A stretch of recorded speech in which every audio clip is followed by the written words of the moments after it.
Ayan, natapos ko lang po maglaba. And, anyway, good morning. It's already like 10:30 in the morning. And, already, tapos ko lang po maglinis. Tandala.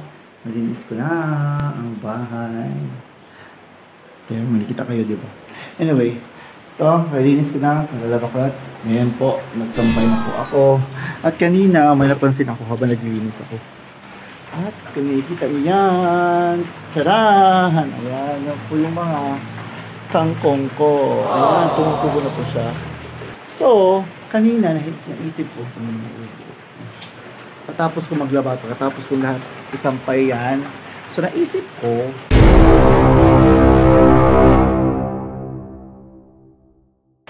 bakit hindi ko siya italihin na lang sa kaso? Diba? At siyempre sa wala naman ako ginagawa masyadong araw na to kasi Sabado nga at tapos na ako maglaba and everything. So, pagkatapos kahit umuulan po, umuulan talaga. Umuulan dito sa Thailand ngayon. Kasi ang dami ko kasi mga, ang dami naming mga plastic, plastic bottles. Naipon ko kasi hindi ko tinatapon kasi nga, baka one of these days magagamit. Kasi pwede rin siyang ibenta, diba? Kasi sa baba po yun, yung mga yan po yan, parang community something namin sa lugar namin. So to save Mother Earth. Shoes! Kahit medyo maulan, mababasa ako. Hindi ako nagpayong. Bumili ako ng charan! Ayan. Nakita niyo yan? Nakikita niyo yan? Oh, mababasa niyo yan. Mababasa niyo ba yan? Ha? Hindi ko rin siya nababasa. So, pero ito po ay sa lupa po yan. So, bumili ako ng lupa sa Thailand, mga dalawang talas. So, bumili ako ng lupa para kita niyo yung mga halaman na yan. So, yan. So, ready na ako. Pero bago yan, syempre. At isa pa ang maganda dito, habang bumibili ako kasi ng soil, yung tendera ng excuse me. Sanda kayo. Yan, ng tendera, medyo, kasi tumikot-ikot ako sa tindahan niya. Madami siyang mga plant doon. Next time, papakita ko sa inyo. Pero, ngayon, kasi ako so, like, amazed sa mga bulaklak doon. So, titingin ako sa mga bulaklak. So, makikita ko isang magandang bulaklak. Tadaan! I-open natin siya. Tadaan! Tadaan! Ayan! Ang ganda! Diba? At take note, binigay! Binigay ko sa akin. Gandahan sila sa akin. Hindi. Sabi ko kasi, talaga binigay lang na. Ang ganda, diba? Ang ganda. Kaya, iingatan talaga kita. Iba kasi siya. Oh, ang dahon niya butas-butas. Ganda.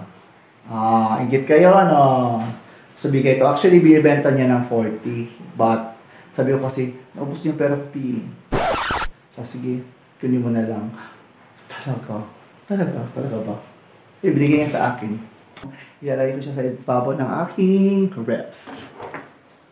Ayan, at least, di ba? May bulaklak sa ibabaw ng ref. Ma-decorate na. So, ngayon, gagawa na tayo ng paso using the recyclable materials. Tadadang! So, ayan. So, gagamitan natin ito.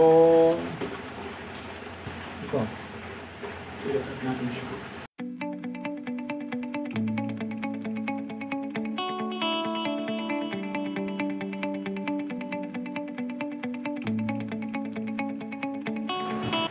So ayan, nakato po natin siya.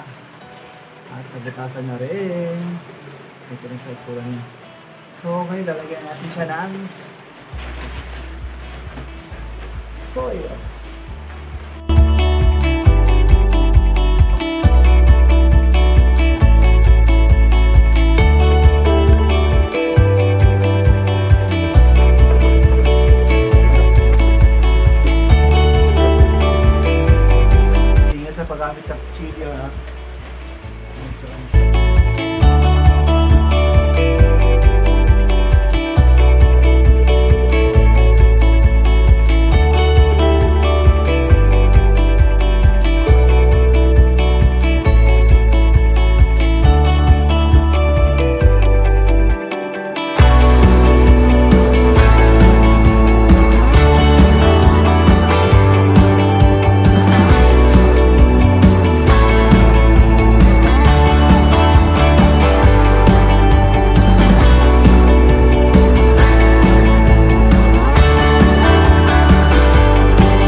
Itong kalahati ng bote, gagamitin ko pa rito.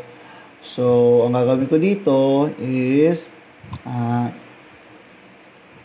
ilalagay ko sa ilalim yung may takip. So, ayan, bubutasan ko to. Yan, bubutasan ko yan, dyan. Yung sa may ibabaw po yan, ng malapit sa may takip. So, yun po ang magiging ilalim ng pot na ito. So, ayan, butasan ko yan ng madami para may labasan yung tubig kung tawag dito. Layan ko siya ng tubig. Diba? Dapat may ganon. Tapos, sa gilid. Yan, sa gilid. Yan ko ng butas. Para sa gilid din, ayan, dapat equal yan. Magkabilang side. Dapat magkaharap yung butas. Ito, isa pa. Ito, yan. Butas. Tsaka sa kabila, dapat naka-align siya. Yan, may butas na. Tapos, ayan. So, may butas na siya. So, ayun. Wala, ayan. Hindi. At syempre, maghanap tayo ng lubid. Nasa yung lubid? Ayan, mayroon bang lubid? Ayun, meron. Ayan, gamitin ko to. Ito gamitin ko pang tali doon sa paso. Diba? So, ayan. Hatiin ko muna siya ng 2 piraso. Equal para mamaya balance siya. So, ayan. Kakat ko siya.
Anyway, so I hope you enjoyed my small mini garden setup.